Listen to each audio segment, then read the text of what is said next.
La pratique des mariages forcés traverse les cultures et les siècles. Un lien qui mêle histoire, secret et, parfois, tragédie.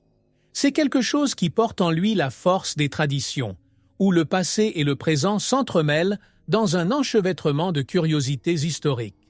Pour beaucoup, le mariage devrait être une célébration de l'amour, mais dans certaines régions du monde, il est encore imposé comme un devoir, un fardeau qu'une personne doit porter. Pensez à une jeune femme dont les rêves ont été brisés lorsqu'elle a vu sa vie décidée par d'autres mains. Il est difficile d'imaginer la profondeur de cette souffrance. Même si, pour certaines cultures, le mariage forcé fait partie d'un héritage ancestral, cette pratique soulève des questions qui dépassent les croyances et les valeurs locales. Après tout, où commence le droit à la culture et où finit le droit de l'individu? Ces arrangements sont pour beaucoup une façon de préserver l'ordre et l'honneur d'une famille, mais pour ceux qui sont contraints de se soumettre, ils représentent une prison. C'est comme si la tradition mettait un voile sur la véritable valeur du choix et de la liberté. L'impact de cette pratique n'est pas seulement personnel, cela se répercute dans l'ensemble de la société. Les mariages forcés imposent un cycle qui enferme souvent les générations dans des normes qu'elles ne remettent pas en question. Ce cycle perpétue les inégalités, limite la croissance individuelle et place la tradition au-dessus du bonheur. Les faits historiques intéressants nous montrent comment cette pratique a façonné des sociétés entières, mais en même temps remet en question notre compréhension de la liberté et des droits de l'homme. En approfondissant ce thème, nous verrons que chaque histoire comporte des nuances de peur, de résistance et, dans certains cas, même d'espoir. Il ne s'agit pas seulement d'une pratique archaïque. Les mariages forcés continuent de se produire partout autour de nous, souvent invisibles aux yeux du monde. Préparez-vous à découvrir comment cette tradition s'est développée, les défis auxquels elle a été confrontée, et ce que la vie de ces personnes a à nous apprendre. Nous continuons donc, parallèlement aux complexités de ce voyage, à comprendre ce que signifie réellement le poids de cette tradition. Depuis des temps immémoriaux, les mariages forcés servent à consolider les alliances, à protéger les territoires et à renforcer les liens de pouvoir. Dans les temps anciens, les royaumes et les tribus signaient des traités de paix unissant leurs familles. C'était un contrat où l'amour n'avait pas sa place, mais la diplomatie et l'intérêt. Il est intéressant de noter que les curiosités de l'histoire révèlent que l'union matrimoniale était considérée comme une monnaie d'échange, un moyen de garantir des bénéfices pour les générations.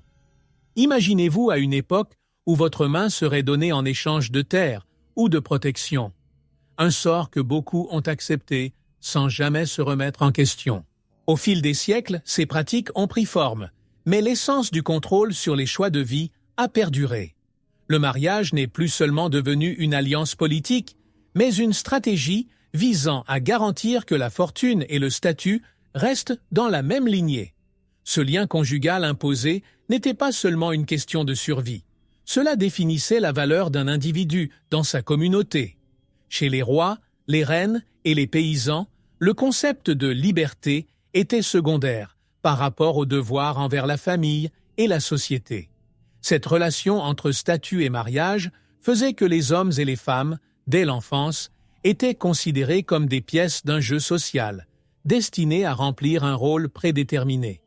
L'histoire nous montre qu'au fil du temps, bon nombre de ces traditions subsistent dans certaines régions du monde, soutenues par la conviction que le passé doit guider l'avenir.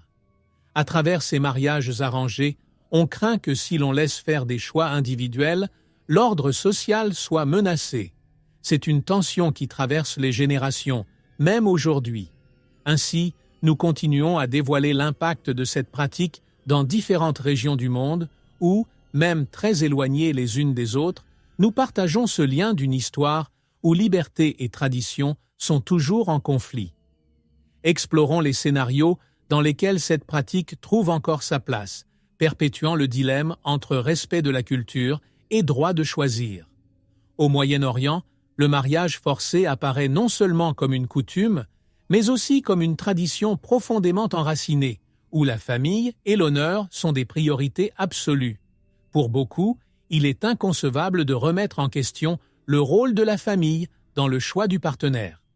Les curiosités de l'histoire révèlent ici que, pour ces communautés, le mariage est un engagement qui engage l'honneur de tout un clan. Imaginez la pression exercée sur une jeune femme qui, malgré ses rêves et ses projets, voit son avenir scellé par un accord souvent antérieur à sa propre naissance. La religion et les normes sociales jouent un rôle important dans la manière dont ces mariages sont organisés. Dans de nombreux cas, la foi est utilisée comme justification pour maintenir vivante une pratique qui, pour les étrangers, peut ressembler à une prison. Cependant, il existe une profonde couche de croyance et de respect de la tradition, où même ceux qui souffrent de cette imposition peuvent avoir le sentiment de remplir une obligation sacrée. En revanche, cette même tradition peut être un fardeau, conduisant à s'interroger sur ce qui est vraiment sacré, la réalisation des souhaits de la famille ou le droit à son propre bonheur. L'impact psychologique est notable et, dans de nombreux cas, dévastateur. Les jeunes contraints au mariage font état de sentiments d'angoisse et de résignation face à la perte de ce qu'ils considéraient comme la liberté de choisir. Ces récits révèlent comment les traditions peuvent, paradoxalement, affaiblir ceux qu'elles sont censées protéger, perpétuant ainsi un cycle dans lequel l'individualité est étouffée. Le sentiment d'être piégé dans un engagement qui n'a pas été choisi peut entraîner des conséquences émotionnelles qui durent toute une vie. À mesure que nous avançons, nous constatons que ce conflit entre tradition et droits individuels ne se limite pas au Moyen-Orient. Il s'agit d'un dilemme présent dans de nombreuses régions du monde, où le poids du passé se confronte au désir du présent. Dans cette optique, nous pénétrerons dans d'autres régions pour découvrir comment chaque culture gère cette dualité entre préservation de la tradition et respect de la volonté individuelle. En Afrique subsaharienne, les mariages forcés sont alimentés par les traditions de dot et d'échange de biens, où les familles négocient non seulement les ressources, mais aussi l'avenir de leurs enfants. Cette pratique est considérée comme un moyen d'assurer la survie économique d'une famille et de préserver un patrimoine culturel. Les curiosités de l'histoire montrent que, pour de nombreuses communautés, la dot est plus qu'un paiement. C'est un honneur, une reconnaissance. Imaginez la complexité pour une jeune femme dont la valeur se traduit en tête de bétail ou en sac de céréales, alors que ses propres rêves et désirs deviennent insignifiants face aux besoins familiaux. La question de l'âge apparaît également comme l'un des points les plus délicats de ces mariages, car de nombreuses filles sont contraintes de se marier dès leur enfance, sans avoir la possibilité de comprendre ou de choisir. Cette coutume, qui pour certains représente une protection, peut être interprétée comme une violation des droits fondamentaux de l'enfant. Lorsqu'une fille est retirée de l'école pour devenir épouse et mère, l'impact sur sa vie et le développement de la société est immense. L'éducation est laissée de côté, perpétuant un cycle de pauvreté et de limitation pour ces jeunes femmes. Ce type de mariage, en enlevant l'enfance et les opportunités de croissance, a des répercussions sur l'économie et la structure sociale de ces régions. Les femmes sans accès à l'éducation et limitées au rôle d'épouse et de mère ont du mal à contribuer au développement économique et culturel de leur communauté. Ces restrictions perpétuent la dépendance et la soumission, gardant les générations futures piégées dans ces normes qui ne valorisent pas le potentiel individuel. La force de ces traditions façonne la vie et limite le progrès, transformant les rêves en fardeaux. Nous examinons donc comment ces mariages forcés affectent d'autres cultures et d'autres lieux où tradition, pauvreté et manque d'options vont de pair. Dans chaque histoire, nous retrouvons des vies suspendues entre la fidélité à la culture et la recherche d'une nouvelle perspective de liberté et de choix. En Asie du Sud-Est, la tradition des mariages forcés est souvent motivée par l'extrême pauvreté qui transforme les jeunes en monnaie d'échange pour atténuer les difficultés financières des familles. Dans les régions rurales, où les opportunités de revenus sont rares, les parents voient le mariage de leur fille comme une solution de survie. Les curiosités de l'histoire révèlent que ce sacrifice, bien que douloureux, est considéré comme un moyen de garantir le bien-être de la famille. Imaginez le poids de cette décision sur une jeune femme qui, au lieu de poursuivre des rêves, se retrouve à se sacrifier au nom d'une stabilité qu'elle n'atteint pas toujours. Les coutumes ancestrales soutiennent également cette pratique où le mariage devient un moyen de protéger l'honneur et de garantir le respect des traditions. Dans les villages isolés, le choix personnel semble une idée lointaine, presque étrange, et la liberté féminine un affront aux coutumes. De nombreuses jeunes femmes, prises au piège de ces arrangements, portent le poids d'une culture qui dicte leur rôle dès la naissance, même si, au plus profond d'elles, le désir de liberté et d'éducation reste latent. Pour certains, la recherche d'une vie différente semble être un rêve inaccessible, mais il existe des cas de résistance, des histoires de jeunes qui luttent pour obtenir une éducation et échapper à ce cycle. Ils considèrent l'éducation comme un pont vers l'indépendance, même si le chemin est semé d'embûches et souvent solitaire. À travers ces trajectoires, nous voyons comment le désir d'apprendre devient un cri de liberté, une tentative de transcender les limites imposées par la pauvreté et la tradition. Nous explorerons ci-dessous comment ces pratiques et ces défis se présentent en Amérique latine, où les mariages forcés sont également liés aux coutumes et à la préservation de la culture locale. Le poids de la tradition se mêle, une fois de plus, aux réalités de régions où le choix individuel et le droit à sa propre vie peinent encore à être reconnus. En Amérique latine, au milieu des forêts et des montagnes, les groupes tribaux perpétuent des traditions ancestrales, où les mariages forcés sont souvent considérés comme un moyen de préserver la culture et de protéger la communauté. L'idée de marier des jeunes est, pour certaines tribus, une manière d'assurer la continuité d'un héritage et, ainsi, de garder vivantes leurs racines. Les curiosités de l'histoire nous montrent que ces coutumes se transmettent de génération en génération, comme un trésor à garder, même si pour les jeunes, cela signifie un destin sans choix. C'est un contraste entre le respect de la culture et le droit à l'autonomie individuelle.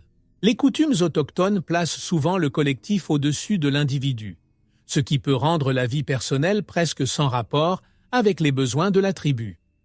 Dans ces contextes, le rôle des femmes se limite parfois à prendre soin de la famille et de la communauté, laissant de côté leurs propres désirs et aspirations.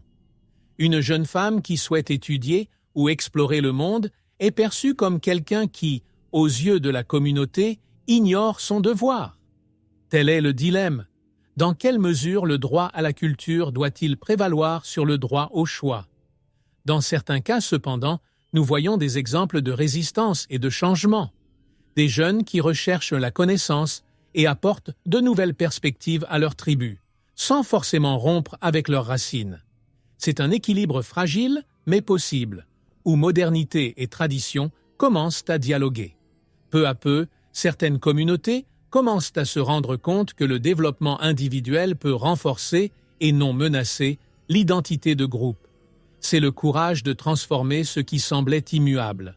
En poursuivant ce voyage, nous entrerons en Europe de l'Est, où les mariages forcés s'accompagnent souvent d'un marché obscur de la traite des êtres humains. Là-bas, le mariage n'est pas seulement une question de tradition, mais une porte ouverte à d'autres formes d'exploitation et de violation des droits de l'homme. En Europe de l'Est, le mariage forcé va de pair avec la traite des êtres humains, une réalité où les droits fondamentaux sont constamment violés. Dans certaines communautés, les filles sont mariées sous prétexte de tradition, mais en réalité, elles sont poussées dans des réseaux d'exploitation. Ces pratiques sont perpétuées par des groupes qui profitent de la vulnérabilité et du désespoir des familles. Les curiosités de l'histoire nous révèlent comment la recherche d'une vie meilleure devient un piège, où les promesses de sécurité et de stabilité cachent une sombre réalité. Les filières de traite des êtres humains utilisent souvent le mariage comme façade pour emmener les jeunes vers d'autres pays où ils sont exploités de diverses manières. C'est un projet cruel où le lien conjugal se transforme en une prison encore plus sévère, dans un lieu lointain et inconnu. Pour ceux qui sont forcés de vivre cette expérience, L'impact émotionnel est profond, créant des blessures qui souvent ne guérissent jamais. Imaginez la terreur d'être arraché de chez vous et de réaliser que la promesse d'une nouvelle vie était, en fait, un contrat avec le désespoir. Ces mariages forcés, utilisés comme outil de traite, affectent non seulement la vie des jeunes femmes, mais aussi la perception des communautés qui perdent confiance dans les institutions et dans la sécurité de leurs propres liens familiaux. Les récits de ces victimes révèlent l'urgence de politiques publiques et d'actions plus rigoureuses pour lutter contre cette pratique qui traverse les frontières. La lutte contre la traite des êtres humains et les mariages forcés nécessite une union des efforts mondiaux, car le problème ne respecte pas les limites géographiques. Et en approfondissant ce sujet, nous découvrirons comment cette pratique affecte également les enfants du monde entier. Passant au sujet suivant, nous explorerons les mariages d'enfants, où l'innocence est volée trop tôt et où l'avenir est décidé avant même d'en rêver. Dans de nombreuses régions du monde, l'enfance est brusquement interrompue par les mariages d'enfants, dans lesquels les enfants sont contraints de jouer un rôle qu'ils ne comprennent même pas. Ces premières unions portent le poids d'une tradition qui, aux yeux du monde, semble cruelle, mais qui constitue pour certaines communautés un moyen d'assurer protection et stabilité. Les curiosités de l'histoire révèlent que, dans l'Antiquité, marier des enfants était un moyen de garantir les alliances entre les familles et, pour certains, une forme de protection en temps de crise. Mais aujourd'hui, pour ces enfants, le mariage signifie une vie arrachée avant même qu'elle puisse s'épanouir. Ces unions représentent une violation des droits des enfants et une imposition de responsabilités qui devraient être loin de l'univers d'un enfant. Au lieu de jouer et d'apprendre, ils sont confrontés à des obligations d'adultes, sans jamais avoir la possibilité de décider de leur propre destin. Ces enfants, devenus épouses et mères à un si jeune âge, vivent souvent à l'ombre du regret et de la souffrance, portant avec eux le fardeau d'une décision qui n'a jamais été la leur. C'est une enfance perdue, un avenir façonné par des impositions qui annulent vos rêves. Le mariage des enfants perpétue également le cycle de la pauvreté et de l'ignorance.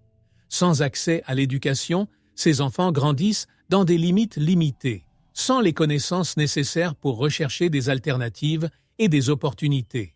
Privés d'école, ils se retrouvent piégés dans une réalité de dépendance, où le développement personnel et professionnel devient quasiment inaccessible.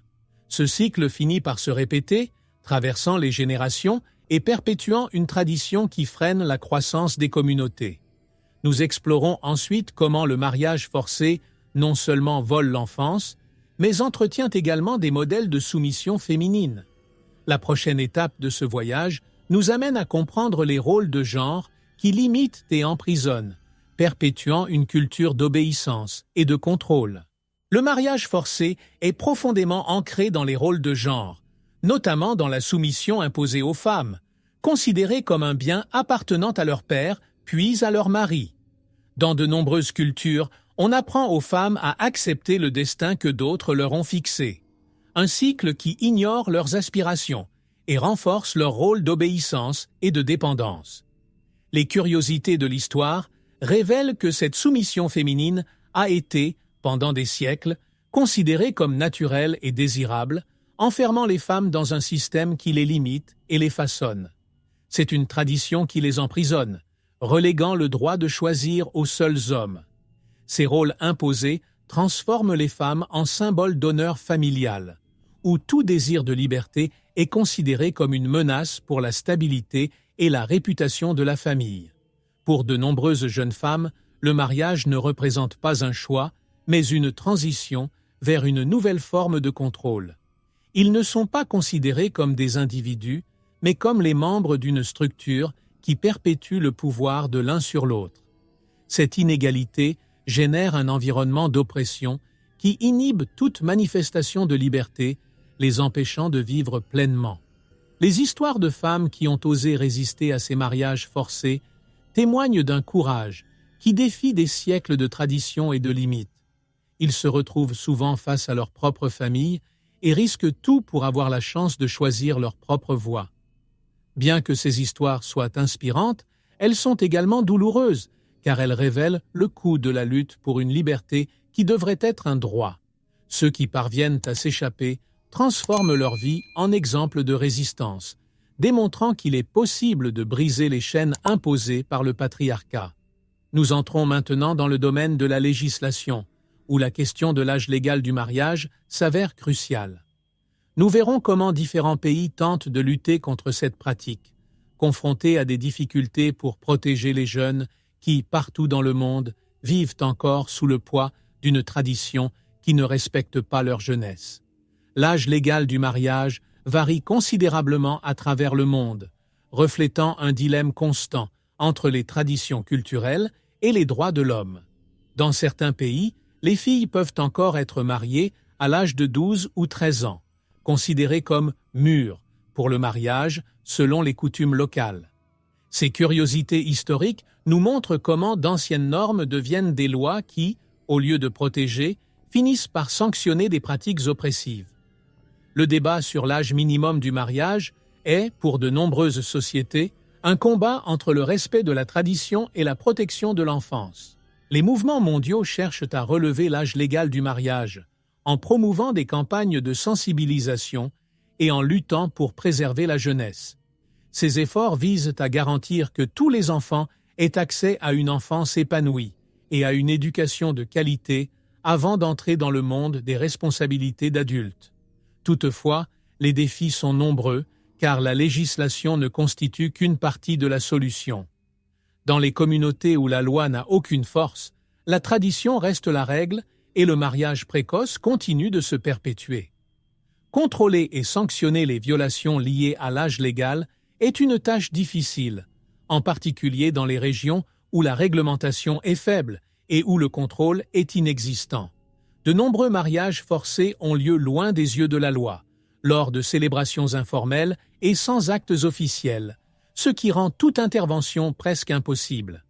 Ainsi, les mains du système judiciaire sont liées, tandis que la vie des jeunes est façonnée par des engagements qu'ils n'ont pas choisis. Cette impasse révèle la complexité d'aligner la modernité et les droits sur des pratiques enracinées. À partir de là, nous nous tournons vers le rôle des familles, qui, dans de nombreux cas, sont les premières responsables de la décision relative au mariage forcé. Nous continuons à comprendre comment la pression familiale influence ces pratiques et jusqu'où s'étend le pouvoir de décision d'une personne sur la vie de ses propres enfants. La famille est souvent le moteur des mariages forcés, agissant comme une influence puissante qui détermine le sort des jeunes qui ont à peine eu le temps de découvrir leurs propres désirs. Pour certaines cultures, il s'agit d'une question d'honneur familial, où le désir de maintenir la tradition est plus éloquent que le respect de la volonté individuelle. Ces faits intéressants de l'histoire montrent comment le concept de loyauté envers la famille peut se transformer en contrôle, un pouvoir exercé sans tenir compte de l'impact sur ceux qui le subissent. Il s'agit d'une pression subtile mais constante qui emprisonne et définit la vie de nombreuses personnes. Cette pression familiale vient rarement d'un seul membre. C'est comme une chaîne invisible où les parents, les grands-parents et même les voisins renforcent ce qu'ils croient être le bon chemin. Le jeune qui ose remettre en question est souvent perçu comme un ingrat, voire un traître. Imaginez le poids de cette situation pour quelqu'un qui veut choisir son propre partenaire, mais voit une attente rigide et inébranlable chez des visages familiers. Entre amour et fidélité, beaucoup se soumettent, étouffant leur propre bonheur pour maintenir l'honneur de la famille. Pour ceux qui résistent, les conséquences peuvent être graves.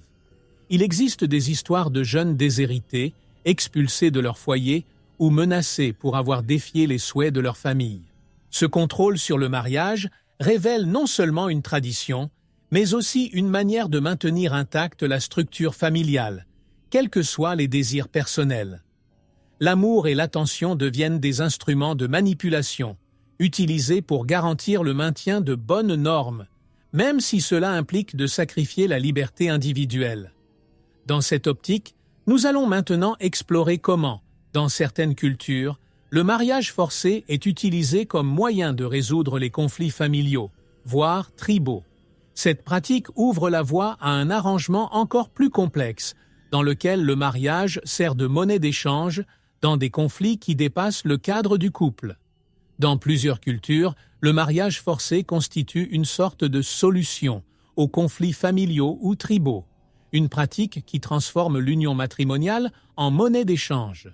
Au lieu de devenir une célébration de l'amour, le mariage devient un outil pour apaiser les différends, restaurer l'honneur ou sceller des accords. Les curiosités de l'histoire nous révèlent que, dans ces contextes, les sentiments individuels sont ignorés, car ce qui compte, c'est l'union entre les parties.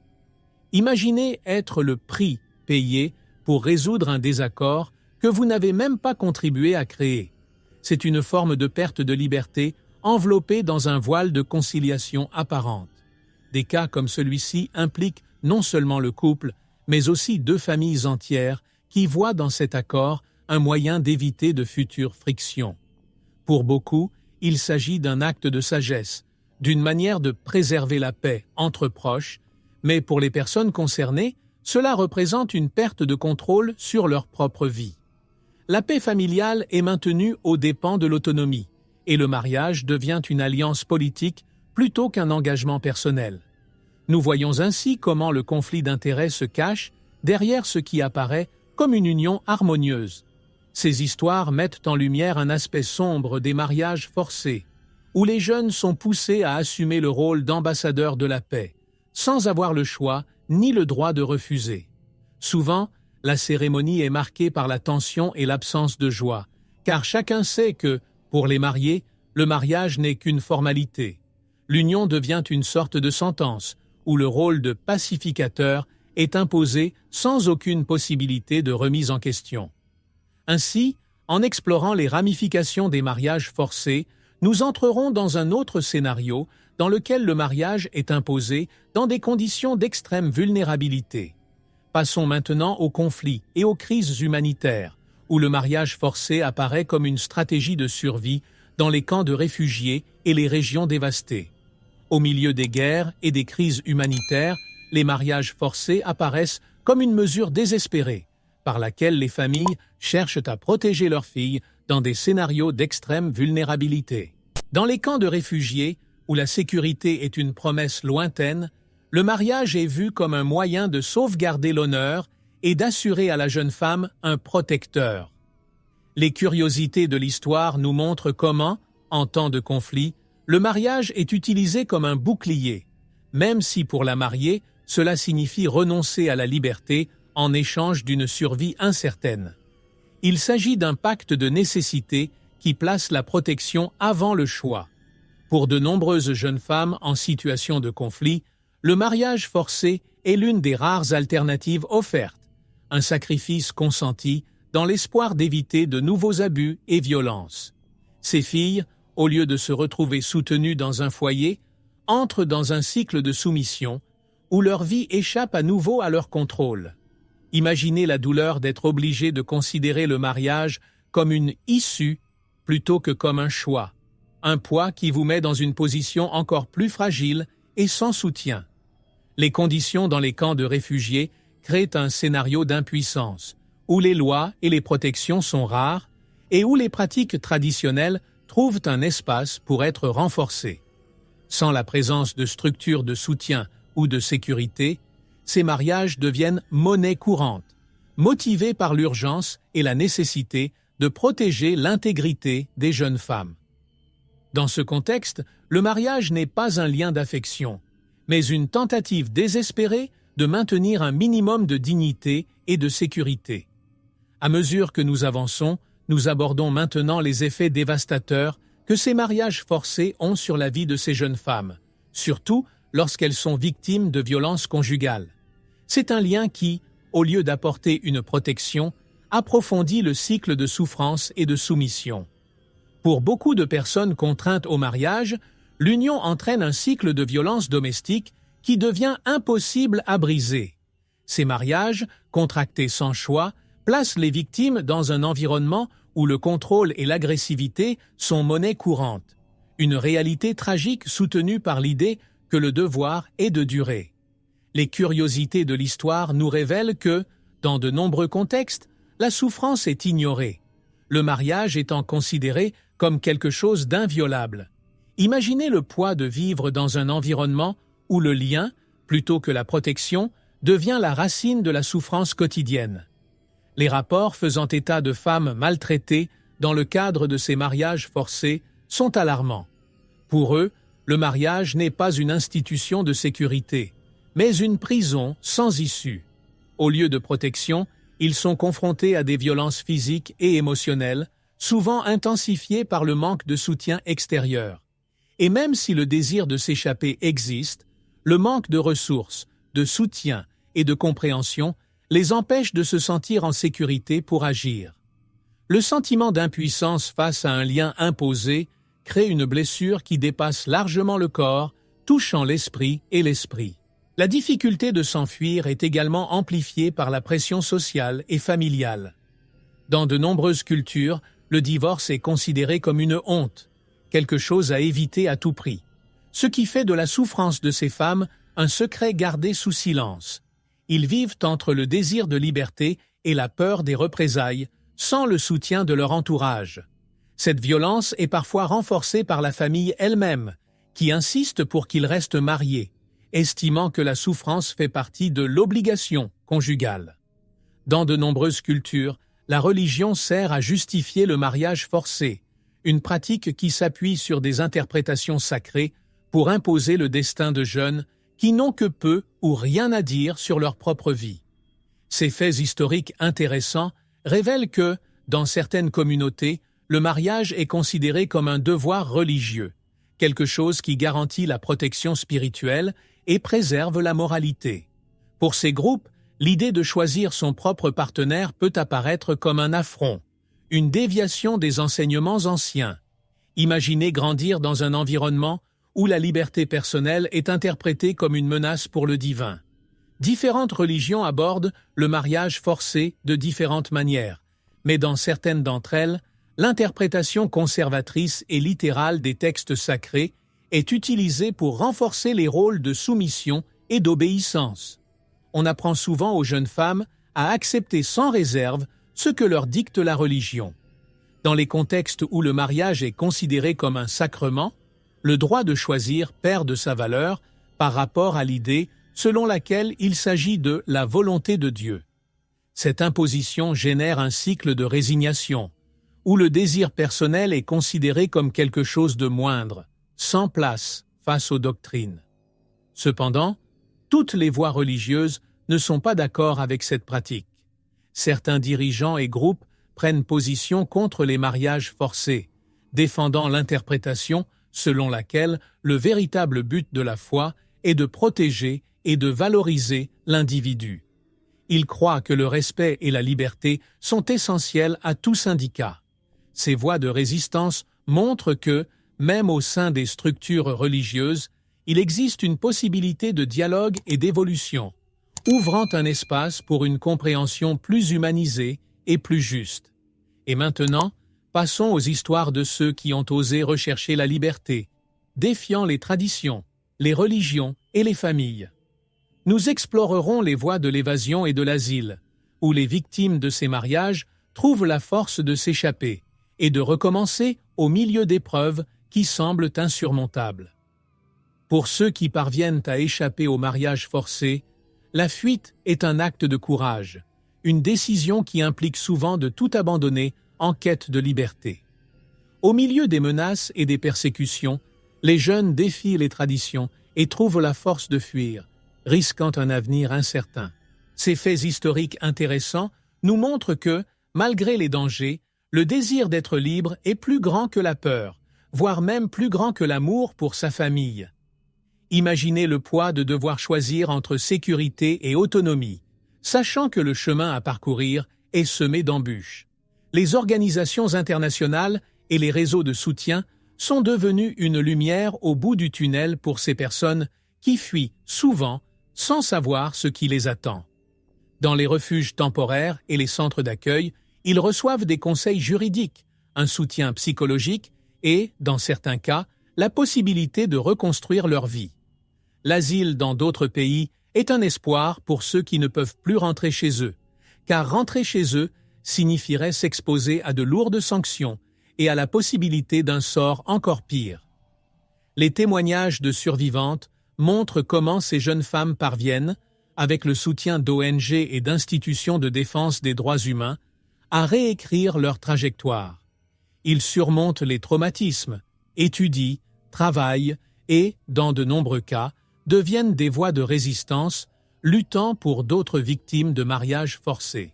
Ce nouveau départ, bien que difficile, est un cri de liberté, un rappel qu'il est possible de renaître même après la souffrance.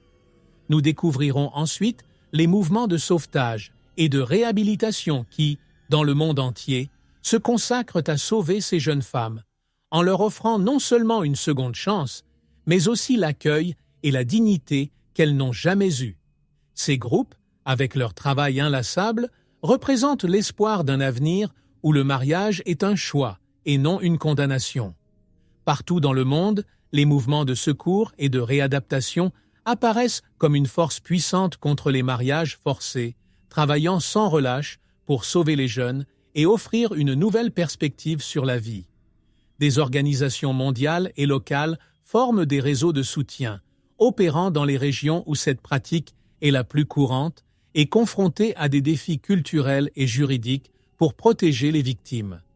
Ces faits historiques intéressants nous montrent qu'au milieu de l'oppression, il existe une force collective qui croit en la liberté et la dignité. Ce sont de véritables héros anonymes qui se battent pour chaque vie sauvée. Ces mouvements vont au-delà du sauvetage. Ils cherchent à réhabiliter les victimes en leur offrant une aide émotionnelle, psychologique et même financière. Les jeunes qui ont réussi à échapper à des mariages forcés trouvent dans ces organisations un refuge sûr, où ils reçoivent le soutien dont ils ont besoin pour reconstruire leur vie. Ce travail de réhabilitation est essentiel, car nombre d'entre eux arrivent profondément marqués par les traumatismes et les souffrances qu'ils ont vécues. Le processus est long, mais il redonne de l'éclat aux yeux de ceux qui, pendant longtemps, se sont sentis inutiles. Les ONG et les groupes de soutien se consacrent également à éduquer les communautés sur les droits de l'homme et l'importance du choix en matière de mariage, dans le but de briser le cycle des traditions oppressives. Dans les écoles et les centres communautaires, ils organisent des conférences et des campagnes, apportant connaissance et sensibilisation aux jeunes et aux adultes. Ce travail, bien que lent, sème les graines d'un réel changement, offrant aux générations futures la possibilité de grandir dans un environnement où la liberté est respectée et où le mariage est un choix. Et à mesure que nous avançons, nous verrons comment les médias jouent un rôle fondamental dans la diffusion de cette réalité. Nous passons maintenant à l'exploration de la manière dont les documentaires, les médias sociaux et les témoignages publics révèlent et amplifient les histoires de mariages forcés, mettant ainsi en lumière un problème que beaucoup choisissent encore d'ignorer. Les médias jouent un rôle crucial en révélant au monde la réalité des mariages forcés, en révélant une pratique qui reste souvent cachée. Documentaires et reportages d'enquête mettent en lumière des histoires qui sensibilisent le public, éveillant l'empathie et l'indignation. Ces faits historiques intéressants montrent comment le pouvoir des médias va au-delà de l'information, devenant un outil de sensibilisation et de mobilisation. Imaginez l'impact de voir sur un écran les visages et les voix de ceux qui vivent cette souffrance. C'est une réalité difficile à ignorer. Les médias sociaux élargissent encore cette portée, en permettant de partager des histoires à l'échelle mondiale et en générant un dialogue entre des personnes de cultures différentes. Des mouvements comme Does Stop Child Marriage et Does End Forced Marriage gagnent en force, rassemblant les voix et faisant pression sur les gouvernements et les institutions. Avec chaque publication, avec chaque vidéo, les gens sont amenés à réfléchir et à se demander ce qu'ils pourraient faire pour aider. Cette exposition publique constitue une étape importante dans la lutte contre les mariages forcés, car elle rend le problème plus invisible. Cependant, les médias ne remplissent pas toujours ce rôle de manière équitable. Dans certains cas, les reportages sont déformés ou sensationnalistes, ce qui peut provoquer de la désinformation ou même renforcer les stéréotypes. La responsabilité de ceux qui racontent ces histoires est immense, car l'empathie et le respect sont nécessaires face à des vies réelles et à des traumatismes. Les médias peuvent être des alliés dans la recherche de justice, mais pour ce faire, ils doivent être éthiques et véridiques, montrant la complexité du problème sans le réduire à de simples données. Passons maintenant à la compréhension de la manière dont les législations du monde entier répondent à ce problème. Explorons les lois et les sanctions que certains pays ont mises en place pour lutter contre les mariages forcés, dans le but de garantir que chaque individu ait le droit de choisir sa propre voie. Pour lutter contre les mariages forcés, la législation devient un allié fondamental, établissant des sanctions et des règles qui protègent le droit de choisir. Dans certains pays, des lois strictes criminalisent cette pratique, la reconnaissant comme une violation des droits de l'homme. Ces curiosités de l'histoire montrent à quel point l'avancement juridique peut être une lumière pour des jeunes qui autrement seraient sans défense.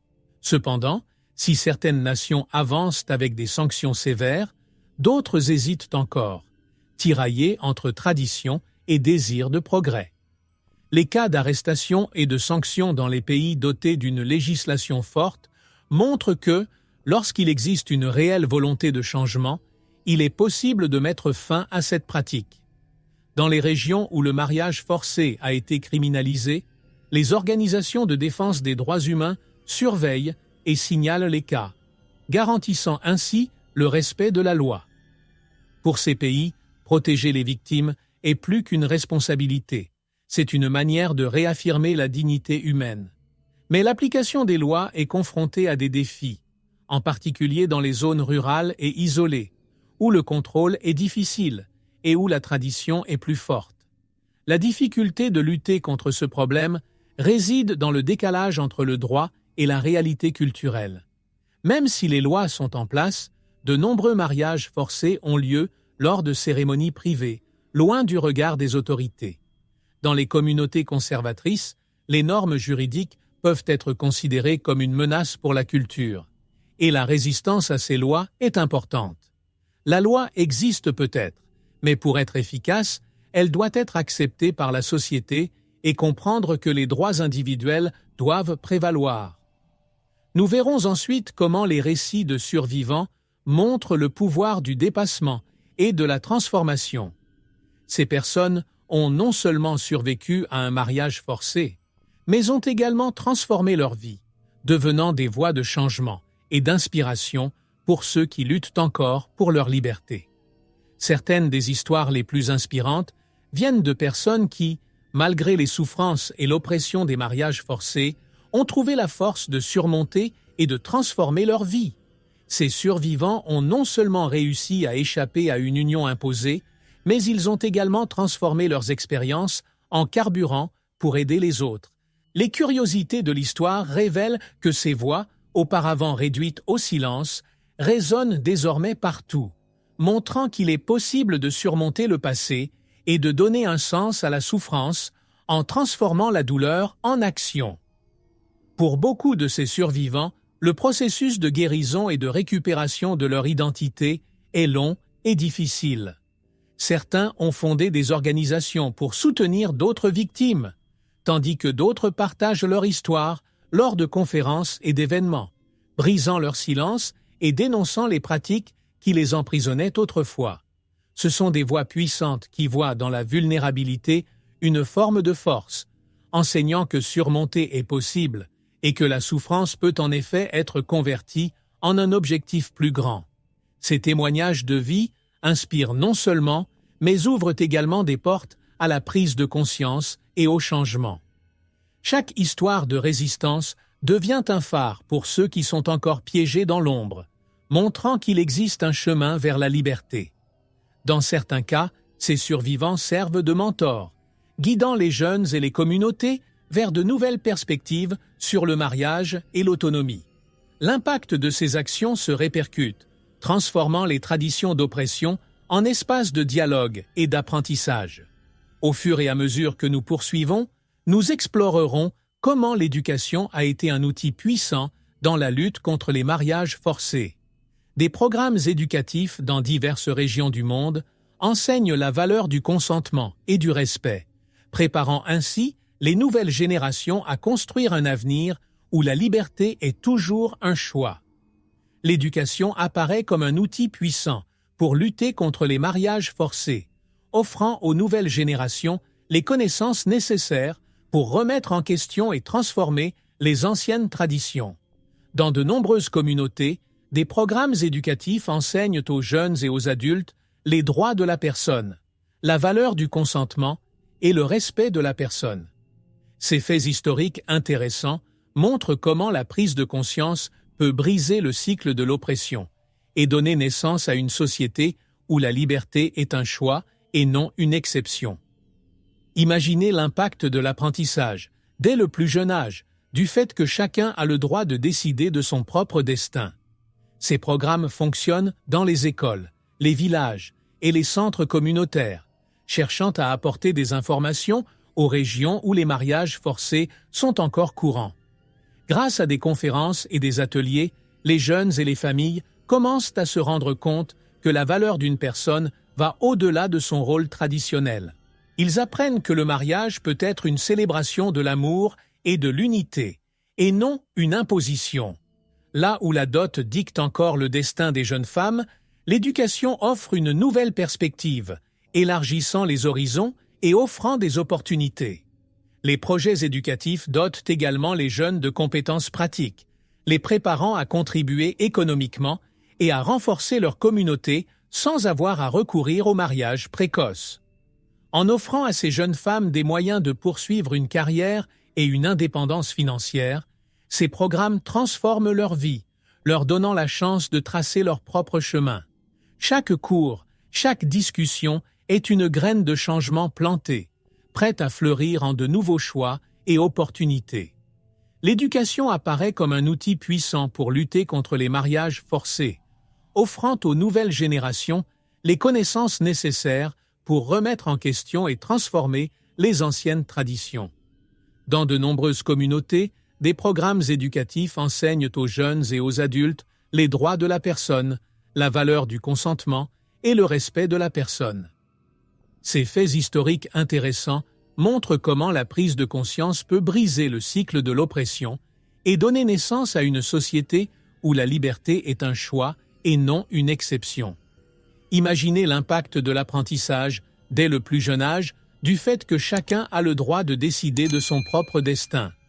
Ces programmes fonctionnent dans les écoles, les villages et les centres communautaires, cherchant à apporter des informations aux régions où les mariages forcés sont encore courants. Grâce à des conférences et des ateliers, les jeunes et les familles commencent à se rendre compte que la valeur d'une personne va au-delà de son rôle traditionnel. Ils apprennent que le mariage peut être une célébration de l'amour et de l'unité, et non une imposition.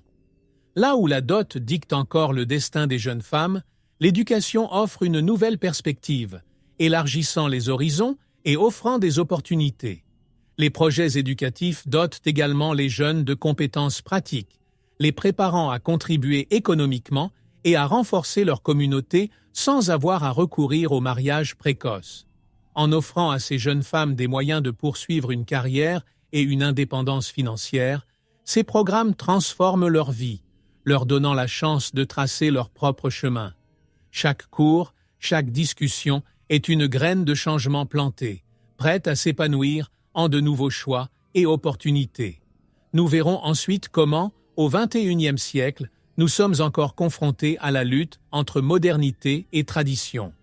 Nous explorerons si la pratique des mariages forcés représente une réflexion sur notre passé ou une régression face aux avancées en matière de droits humains.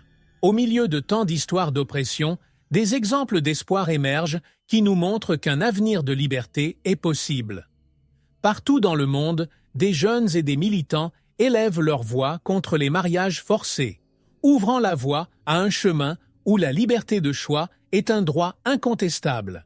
Ces curiosités historiques révèlent que, même face à des traditions rigides, la recherche de liberté trouve un espace pour s'épanouir. Pour beaucoup, c'est un rêve de transformation qui va au-delà de leur vie personnelle. C'est un combat pour la justice et la dignité. L'éducation et la sensibilisation communautaire sont les outils les plus puissants de ce voyage. Dans diverses régions du monde, des initiatives locales enseignent la valeur de la liberté et de l'égalité, inspirant les générations futures à s'interroger et à choisir. Ces projets, menés par des personnes qui croient en un avenir différent, sèment des graines de changement qui commencent déjà à porter leurs fruits. Chaque jeune femme qui parvient à échapper à un mariage forcé et à reconstruire sa vie représente un pas vers cet avenir souhaité. Les histoires de communautés qui, peu à peu, abandonnent cette pratique sont une source d'encouragement pour ceux qui luttent encore. Dans les villages où la tradition du mariage forcé était considérée comme inébranlable, les dirigeants et les familles commencent à comprendre que le respect de la volonté de chacun renforce la culture et non la menace. Il s'agit d'un changement progressif mais réel, motivé par le courage de ceux qui osent affronter le statu quo. Ce mouvement de transformation est comme une flamme qui grandit, réchauffant l'espoir d'un avenir plus juste. À la fin de ce voyage à travers les mariages forcés, il est clair que le chemin vers la liberté exige de nous tous du courage, de l'empathie et de l'action. Ces histoires d'oppression, mais aussi d'espoir, nous rappellent la responsabilité qui nous incombe de garantir que le droit de choisir soit un privilège universel et non réservé à quelques-uns. Les curiosités de l'histoire nous montrent que, pendant des siècles, la tradition a souvent pris le pas sur la dignité, mais que l'avenir est entre nos mains, prêt à être façonné. Chaque pas vers la prise de conscience est une victoire pour ceux qui rêvent encore de conquérir leur propre destin. La lutte contre les mariages forcés est avant tout un appel à l'humanité. C'est un appel pour que chacun, dans sa réalité, se demande ce qu'il peut faire pour soutenir cette cause. Il s'agit peut-être de partager une histoire, de soutenir une organisation ou simplement de vous renseigner sur le sujet. Ce sont de petits gestes qui, ensemble, peuvent avoir un impact profond. La liberté de choix, le respect et la dignité doivent être des valeurs universelles et il appartient à chacun de nous de contribuer à cette transformation. Posez-vous la question: que pouvez-vous faire pour contribuer à construire un monde où la liberté est incontestable? Comment pouvons-nous, ensemble, garantir que l'avenir soit une question de choix et non d'imposition? C'est un défi pour nous tous, car chaque acte de soutien et chaque voix élevée sont des pas dans la bonne direction. C'est le moment d'accepter le changement et de lutter pour des histoires de dépassement afin de surmonter celles de l'oppression. Et enfin, abonnez-vous à la chaîne, activez les notifications et continuez à vous renseigner sur les sujets qui nous lient à la lutte pour la justice et la dignité. Le voyage vers un avenir plus libre et plus juste dépend de la solidarité de tous, et la prochaine étape peut commencer avec vous.